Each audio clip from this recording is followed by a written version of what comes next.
Hi there bikers, welcome to the new viewers and welcome back if you've already subscribed. Today I'm looking at the City of Greater Geelong cycling strategy. We're going to dig through it and see how things are progressing and then compare it to some of the other cycling strategies from locally and around the world. It might be a bit drier than some of my other topics, but it'll be interesting to see how much of the strategy has been implemented. You can find the strategy by googling Greater Geelong Cycling Strategy. This will find you a page with a foreword and a link to the document. The header mentions that this is the most recent cycling strategy for our municipality, so I'm in the right place. The foreword talks about providing for cycling is about connecting key origins such as residential areas with key destinations such as employment, education and sport or recreation areas via high quality bicycle lanes and paths. It is clear that many Geelong residents are passionate about seeing quality cycle infrastructure and increased support for cycling in Geelong. The strategy's vision for the future of Geelong includes increasing the network of on and off-road paths and connecting these paths, creating a cycle-friendly central Geelong and cycle-friendly schools and workplaces throughout the municipality, as well as maximising opportunities to increase cycle tourism and attract cyclists to the city. Let's download the document and take a look. The first thing I notice is that the strategy is from 2008. At the time of making this video, that makes it 16 years old. According to Wikipedia, City of Greater Geelong has had 6 mayors since then and a period of time in administration. I don't think there are any councillors still sitting since that time and wouldn't expect to see too many of the staff from 2008 to be still at City of Greater Geelong. Let's compare this to some of the other municipalities. City of Greater Geelong's nearest neighbour to the south has the Surf Coast Cycling Strategy from 2022. Let's look at some similar sized cities in Victoria. Ballarat 2017 to 2025, Bendigo last updated 2019. Let's look at a smaller council, the Wellington Shire in the east of the state, with about 10% of the City of Greater Geelong's population. It was last updated in 2012 through to 2016. Let's look further afield. Addis Ababa in Ethiopia, its cycling strategy is from 2023. City of Greater Geelong 2008. I repeat, 2008. Kevin Rudd was still Prime Minister. The area between Geelong and Torquay was still farmland and the population of Geelong was about 100,000 people less. And my teenage kids had not even been born. Alright, let's have a look at the intro of the strategy. The City of Greater Geelong Cycle Strategy has been developed to guide cycle-related investment, improve safety for cyclists and ultimately support cycling across the entire municipality of Greater Geelong over the next 5 years. Let me do the maths here. Written in 2008, planned for the next 5 years. That takes it to 2013. Kevin Rudd was Prime Minister again for the second time. I guess since this expired in 2013, City of Greater Geelong have had nothing to guide them for cycle-related investment. I guess that explains a few things. It goes on to say, the strategy is a living document subject to regular reviews and updates. This is critical to take into account both its implementation and changes occurring throughout the municipality. I'm wondering which rock this document has been living under for the last 16 years. Let's move into some stats. According to the strategy, in the 2001 census, 1.1% of the population selected cycle as their main mode of transportation to work. According to the City of Greater Geelong meeting minutes from October 2023, 2.6% of the people either rode or walked to work. It doesn't have a split between riding and walking, but it is clear that the strategy implementation, or lack of implementation, hasn't increased the mode share by any significant amount. By comparison, in 2019, Bendigo's cycling and walking mode share was 3.5% to journeys to work, and they have an ambitious target to reach 10% by 2026. Let's dig back into the document. First, we'll have a look at the issue identification section. Some of the things identified from a saddle survey in 2008 found that Central Geelong is difficult to negotiate by cycle. Geelong lacks a designated north-south bicycle route through Central Geelong. 16 years later, we still see bike lanes to nowhere on Jerringap and Yarra Street. Signage for key routes needs to be developed. Well, I've helped out a couple of lost people on the Southern Bike Link, as there are few, if any, signs. The need for trails to link up and connect to the waterfront is well supported. 16 years later, Jerringap Street and Yarra Street still do not connect to the waterfront. Packing the street could be improved by maximising the space allocated to pedestrians and cyclists. Well, that definitely hasn't happened. If you haven't seen the video by the bike route buddy about packing the street, be sure to check that one out. Again, nothing has been implemented here after 16 years. This strategy identifies 2 crash black spots, defined as 3 casualty accidents over a 5-year period. The intersection of Carr Street and St Albans Road is one of them. The Ballerine Trail runs parallel to Carr Street, so there's plenty of bike traffic. The infrastructure looks pretty old here. I'm not sure, but I would suggest that nothing has changed here in 16 years. As we look further, connecting the Ballerine Rail Trail, Barwon River Trail and Bay Trail is considered by the community and stakeholders as imperative to improving the Geelong cycling network.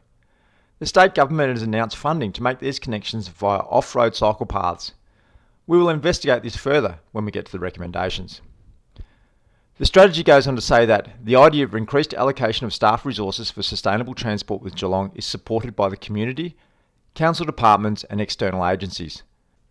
This allocation would assist the implementation of the cycle strategy. It's great this has been identified, but again, let's look at this later in the recommendations. So the recommendations. The vision seems great. Geelong has the potential to become a world-class cycling city with the appeal to attract cyclists of all types. The key items in the vision are: Geelong will be recognised as one of Australia's premier cycling sites with an interconnected on- and off-road bicycle network. Connect the Barwon River Trail, the Ballerine Rail Trail and the Bay Trail with an off-road connection through central Geelong. A new trail along the Barwon River to connect Geelong with Barwon Heads. The City of Greater Geelong will have staff dedicated to cycling and sustainable transport initiatives. Geelong will become a destination renowned for its tourism assets, and tourists will be encouraged to bring their bikes. There's another section called Staff Resources. The strategy recommends that the City of Greater Geelong allocate staff resources for sustainable transport projects within the council. Seems like council haven't adopted this, or did for a while, and now have forgotten about it as the active transport engineer position was recently axed. So it seems that it is not supported by the council departments. I mentioned earlier about the connection between Ballerine, Barwon and Bay Trails via off-road cycle paths through central Geelong. Vic Roads were leading this project in 2008 when the strategy was written. In the issue identification section, it also mentioned that the state government had announced funding. Well, I wonder where that money went, as the Ballerine Rail Trail does not connect to either the Bay Trail or the Barwon River Trail via off-road cycle paths. The Barwon River Trail and Bay Trail do have a partial connection via Moorabool Street, which just terminates at Little Mallet Street. It is also connected via Swanston Street, though that connection is mostly on-road. These 2 trails are definitely not connected via off-road cycle paths. Next, we'll have a look at the recommendation of a north-south link through central Geelong by installing a Copenhagen lane style path. This was partially done with separated lines along Jerringap Street, but then on Moorabool Street it was watered down to a bidirectional lane on the west side. Copenhagen lanes are usually just one direction. This connection has its issues, and if you haven't seen the videos on the Southern Bike Link, have a look at it to understand some of the problems. The other problem with this connection is that it just ends at Little Mallet Street in central Geelong, another bike lane to nowhere. Move on to the section about off-road trails. Make the link from the Warren Ponds Trail to the Barwon River Trail more obvious. There is a connection through here, so it looks like that one might be done. Again, it talks about a connection between the Barwon River Trail and the Ballerine Rail Trail, but that has gone nowhere. The path along the Ring Road was completed when the Ring Road was completed in around 2009 or 10, so that one seems to be done. Another new off-road path is being investigated along the Barwon River from Belmont Common to Barwon Heads. This project, called the Barwon Valley Parklands Project, has state government funding and is being led by Parks Victoria. The project is expected to be implemented in the next 4 years. Well, that was 16 years ago. All full of hope, but no action. I've heard some murmurings of land acquisition in this corridor, so maybe something is beginning to roll after 16 years since the state government funded it. Let's move on to on-road recommendations. Key to connecting Corio and North Geelong to Central Geelong is the installation of bicycle lanes along Melbourne Road after the completion of the Geelong bypass. Melbourne Road could be a significant spine for cyclists and attract large numbers of commuter cyclists from North Geelong, Norlane and Corio. The Geelong bypass was completed in about 2009 or 10. The reduction of traffic and heavy trucks due to Geelong bypass warrants space being made available for bicycle lanes. Because of the busy nature of the road, it is recommended that these bicycle lanes be separated from traffic as Copenhagen lanes. Again, this strategy is from 2008, and the last time I looked at Melbourne Road in 2024, I couldn't see any Copenhagen style lanes. Enough of the text, let's look at some of the network priorities. These are prioritised into 5 categories. There are a lot of projects, so we'll just look at the priority A and B projects and then the long-term proposals. Number 1, linking of the trails project. We have discussed this earlier. No off-road connections have been made. There isn't a cycle or pedestrian bridge. However, the Mirrabel Street Bridge has been upgraded, so I'll give that half a mark. Number 2, green colour treatment on the roads for the central Geelong conflict points. Some spots have been completed, while others not. Again, I'll give this half a mark. Belmont to Barwon Heads path. This was meant to be finished 4 years after the strategy was written, and had apparently been funded by the state government. There appears to be some land acquisition going on though, but this has not been completed. 0 marks. Number 4, Bellarine Rail Trail intersection and the Bellarine Highway, and the Geelong Port Arlington Road. The crossing over Bellarine Highway is complete, although the wait time after you press the button is so long, so most people just press the button, then just cross when the road is clear. The crossing over Port Arlington Road is not great. It seems to prioritise vehicle traffic, and you have to cross traffic in both directions, sometimes having to wait 2 light cycles. Anyway, 1 mark for this one. Barwon Heads Ocean Grove Bridge is pretty good. There are 2 options, either the bike lane or the shared path. 1 mark. Number 6, path between Boundary Road and Limeburners Road. It exists. It looks pretty old though. It might have predated this document, but I'll give it 1 mark. The roundabout in Port Arlington has been replaced by traffic lights, so we'll have to ignore this one. Bicycle lanes on Roseneath Street. I can't see any there. Again, there's no change. 0 marks. Install bicycle lanes on Garden Street. That seems to be done for most of Garden Street. 1 mark. Number 10. Install bicycle lanes on Jetty Road. There are bicycle lanes, but in some of them they seem to be less than 1.5 metres as specified in the strategy document. They do not continue through the intersections either. Half a mark. Sproat Street, Port Arlington. I can't see any bike lanes along here. I don't know this street personally, so maybe they've been installed since this Google Maps photo. Anyway, 0 marks. Number 12. I can't see any lanes on Separation Street or the intersection with Melbourne Road. This is terrible. Works have been done to improve safety for cars, but not cyclists. 0 marks. Number 13. Install bike lanes along Anarchy Road to Matthews Road.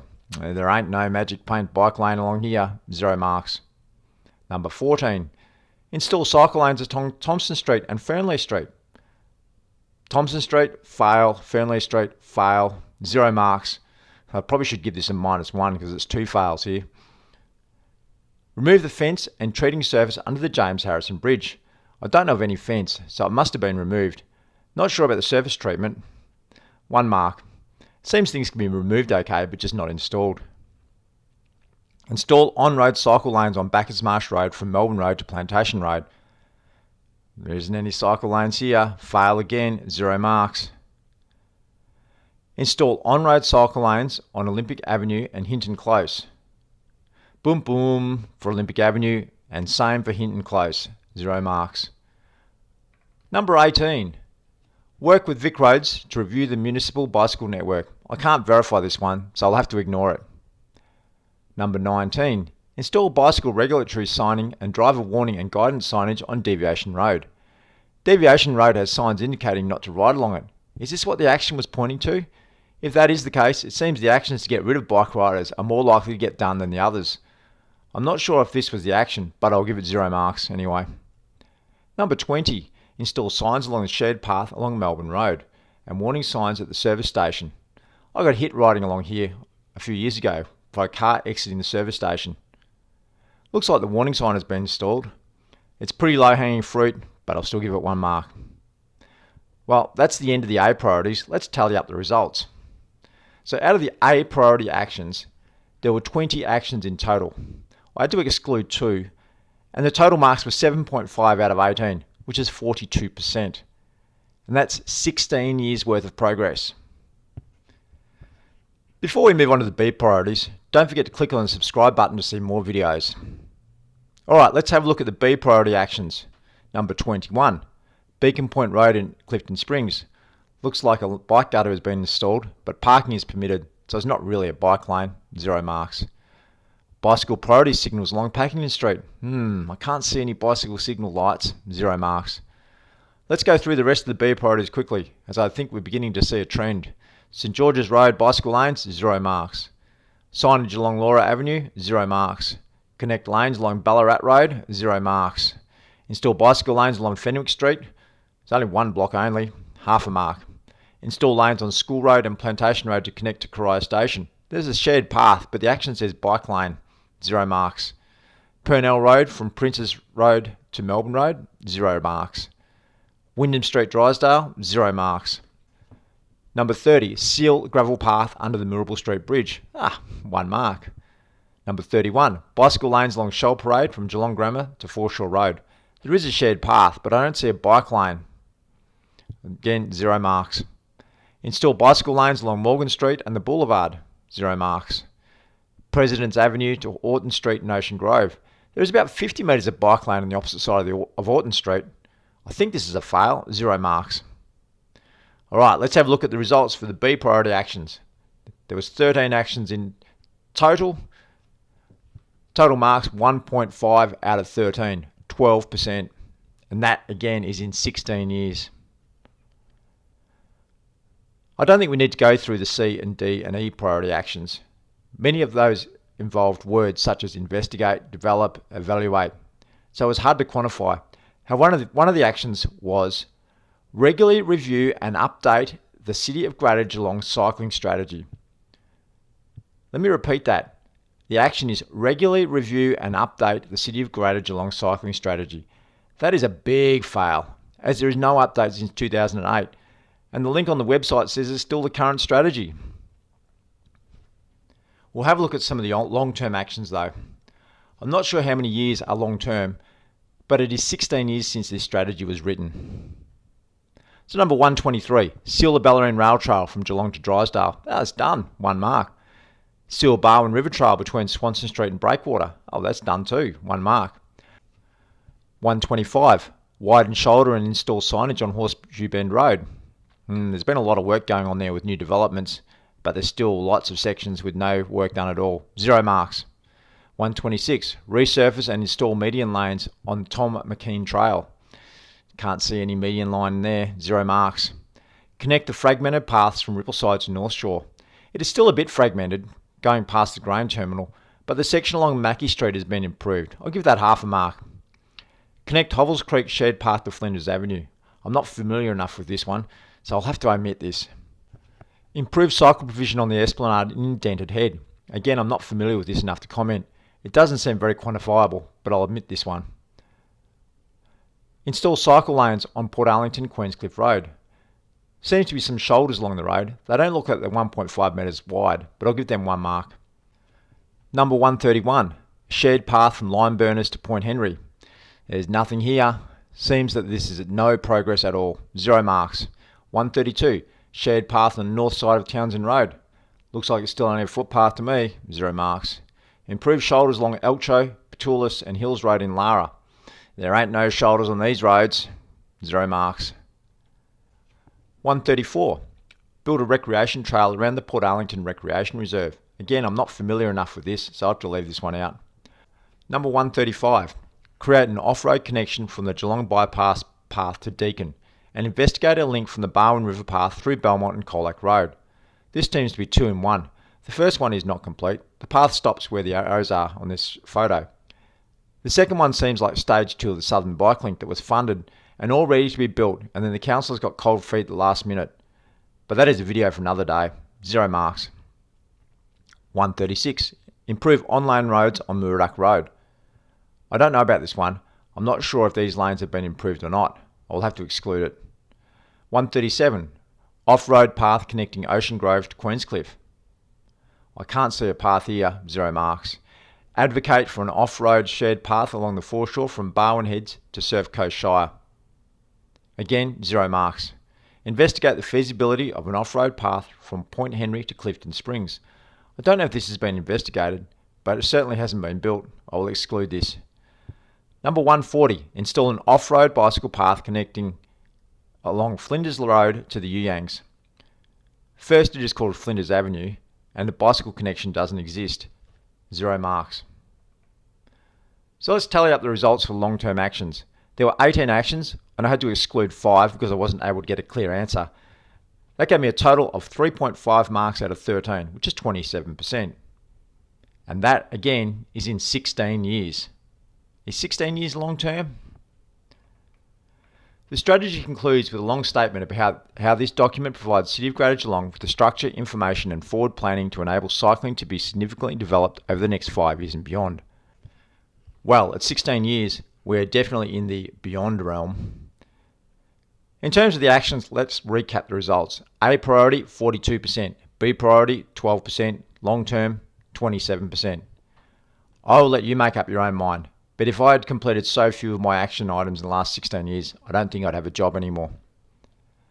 Other places locally in Victoria and around the world are just getting on with it, while here in the City of Greater Geelong, we're handing money back to the TAC that was provided to improve the bicycle infrastructure.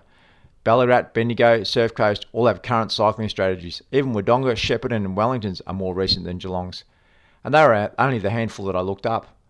Not to mention most of the councils in Melbourne have current and up-to-date strategies.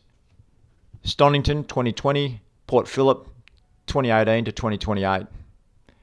Then there is getting on and delivering the strategy. Seville in Spain, although it's a bit bigger than Geelong, delivered 190 kilometres of protected lanes in 3 years. Bogota in Colombia has delivered 280 kilometres of lanes since COVID. Even Addis Ababa in Ethiopia has an ambitious plan to implement their cycling strategy and build infrastructure in the short term, medium term and long term. They class long term as 6 to 10 years. City of Greater Geelong seem to think priority and long term are more than 16 years. It seems that City of Greater Geelong are asleep at the wheel, or asleep at the handlebars on this one. I don't know what else to say. I'm just astounded at the lack of oversight and priority given to this strategy. Has anyone even looked at this in the last 10 years? Maybe it's time to dust off the document and update it, and even try to implement some of the actions. Thanks for watching and don't forget to subscribe. I'm the Bike Route Buddy, and I'd love to bring you some good news about stories about bike infrastructure in Geelong.